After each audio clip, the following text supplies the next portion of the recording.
আজকে আমরা বানাবো মাছের ডিমের টকের রেসিপি। মাছের ডিমের টকের জন্য আমরা দুটি আম নিয়ে নিয়েছি কেটে, তারপরে নিয়ে নিয়েছি ডিম আর পেঁয়াজ কুচি, আদা কুচি, টমেটো কুচি ও জিরে গুঁড়ো, হলুদ গুঁড়ো, নুন ও 2 চামচ বেসন দিয়ে মেখে মাছের ডিমগুলোকে সুন্দর করে লাল লাল করে ভেজে নেব।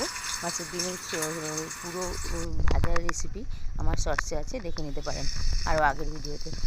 তারপরে কালো জিরে দিয়ে লঙ্কা, পেঁয়াজ কুচি, আদা কুচি, রসুন কুচি দিয়ে হালকা করে লাল লাল করে ভেজে নিয়ে এর মধ্যে দিয়ে দেবো কাঁচা আমগুলো, অল্প একটু হলুদ গুঁড়ো, অল্প একটু জিরে গুঁড়ো দেবো, কারণ এইটাতে বেশি মশলাদার হয় না। তারপর দিয়ে দেবো নুন ও জল। এটা গরমের দিনে শরীর যাতে না খারাপ হয় তার জন্য এরকম হালকা রান্না আপনারা বাড়িতে করে খেতে পারেন। মাছের ডিমটা অল্প ফুটে উঠলেই দিয়ে দেবো, কারণ যাতে শক্ত না থাকে। একটু আগে দিলে মাছের ডিমগুলো সুন্দর নরম হয়ে যাবে। এদিকে আমাদের আমও সিদ্ধ হয়ে গেছে, ভালো করে ফুটে উঠলে আমরা নামিয়ে নেব। Thank you for watching. Please like, comment, share and subscribe. গরমের দিনে এরকম হালকা রান্না করে খেলে শরীর ও পেটের কোনো সমস্যা হবে না। বাই।